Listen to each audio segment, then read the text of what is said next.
नमस्कार बच्चों।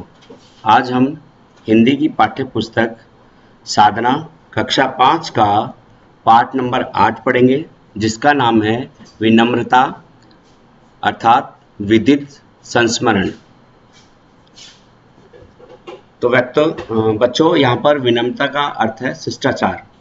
जो व्यक्ति बहुत ही नरम दिल के होते हैं, बिल्कुल उनमें गुस्सा नहीं होता। इस पाठ के अंदर हम लोग 3 महान व्यक्तियों के बारे में पढ़ेंगे।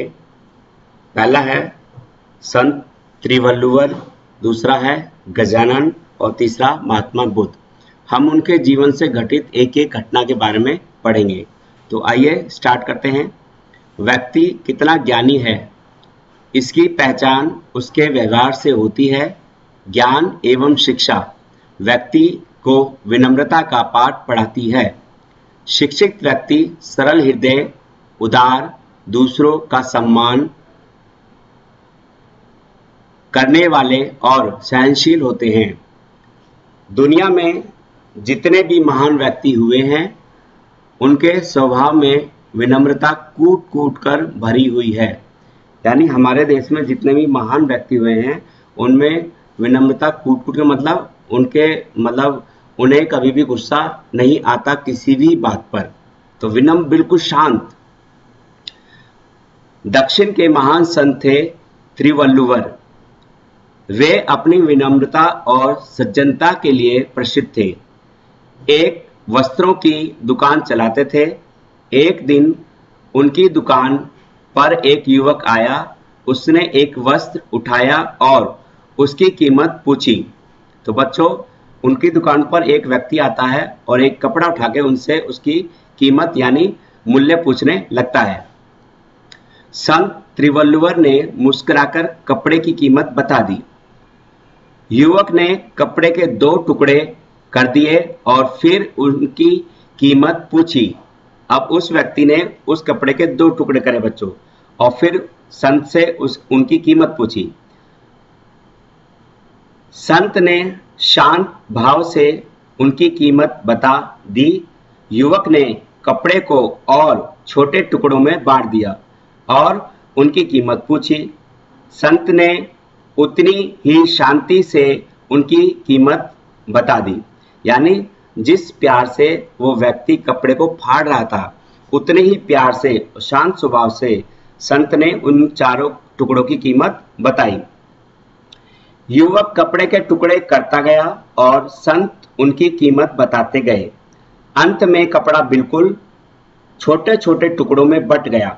संत ने शांत भाव से उन टुकड़ों को समेट लिया और युवक से बोले, बेटा, अब ये कपड़े के टुकड़े तुम्हारे किसी काम के नहीं रहे, इसलिए मैं इनकी कीमत तुम्हें नहीं बता सकता। तुम कोई दूसरा कपड़ा छांट लो। युवक, जो उनके धैर्य की परीक्षा लेने के लिए यह कर रहा था, बेहद लज्जित हुआ और उसने संत त्रिवल्लुवर से क्षमा मांगी।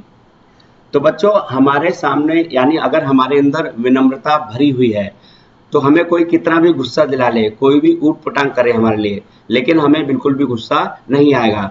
अंत में वो व्यक्ति हमसे ही क्षमा मांगेगा, जैसे उस व्यक्ति ने संत त्रिवल्लुवर से मांगी।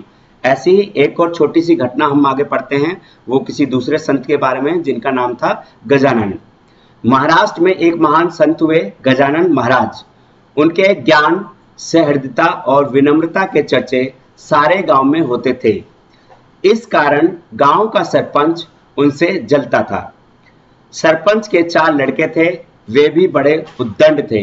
उद्दंड का मतलब जो व्यक्ति किसी का भी कहना नहीं मानता हो, यानी उसके जो मन में आए वही करना, तो उसको कहा जाता है उद्दंड।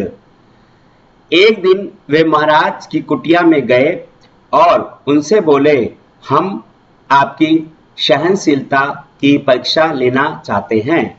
यदि आप सचमुच सहनशील और विनम्र हैं तो आपको प्रमाण देना होगा। महाराज हंसकर बोले, क्या प्रमाण चाहते हैं आप? हम इस ईख, बच्चों ईख का मतलब होता है गन्ना, से आपके शरीर पर प्रहार करेंगे, मगर आपके मुख से चीख नहीं निकलनी चाहिए। महाराज ने उनकी बात मान ली।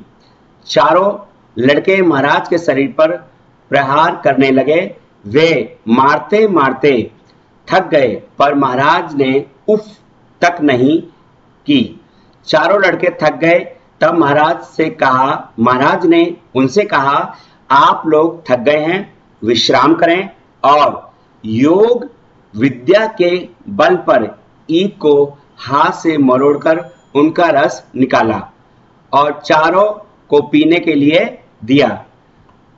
चारों लड़के अपने कृत्य पर बेहद लज्जित हुए। यहाँ पे कृत्य का मतलब होता है काम। परंतु महाराज ने उदार मन से उन्हें क्षमा कर दिया। महात्मा बुद्ध को तो सभी जानते हैं। तो बच्चों, अब हम तीसरे महान व्यक्ति के बारे में पढ़ेंगे, महात्मा बुद्ध। वे रोज भिक्षा मांगने जाया करते थे। एक घर में जब वह भिक्षा मांगने गए तो एक स्त्री बाहर निकली और महात्मा को अपशब्द कहने लगी। बच्चों, यहाँ पे अपशब्द का मतलब होता है गाली देना, ऊट पटांग बोलना, यानी बुरा बुरा बोलना। महात्मा शांति से उसकी बात सुनते रहे। जब बोलते बोलते वह स्त्री थक गई तो महात्मा बोले, माँ, एक बात बताइए, यदि आप मुझे भिक्षा में भात दें, बच्चों भात का मतलब चावल होता है, और मैं उसे न लूं तो भात किसके पास रहेगा?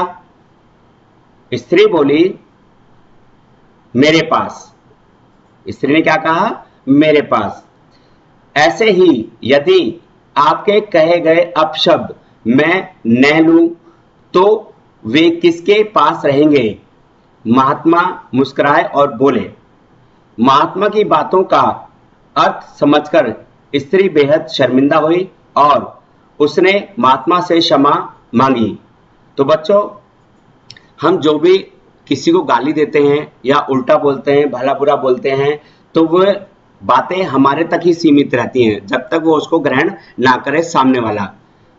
आप चलते जाइए, अगर कोई आपको गाली दे रहा है तो आप रुकिए मत, चलते जाइए। तो इसका मतलब ये नहीं उसने गाली दी और आपको लग गई। जब तक आप उसको ग्रहण नहीं करेंगे, जब तक सुनेंगे नहीं, तब तक वो आपके लिए कभी भी अहित नहीं कर सकती। जैसे यहाँ पर महात्मा जी की बातों से उस स्त्री को बेहद शर्मिंदा हुई और उन्होंने उनसे क्षमा मांगी। तो देखा किस तरह ज्ञानी लोग विनम्रता, सहनशीलता और क्षमा को अपने जीवन में अपनाकर लोगों के हृदय में स्थान पाते हैं। हमें भी अपने व्यवहार में विनम्रता और सहनशीलता को अपनाना चाहिए। तो बच्चों, हमें भी उन महात्माओं की तरह इन सब बातों को अपने जीवन में उतारना चाहिए ताकि हमारा जीवन अच्छा हो और हमें कोई बुरा ना कह सके।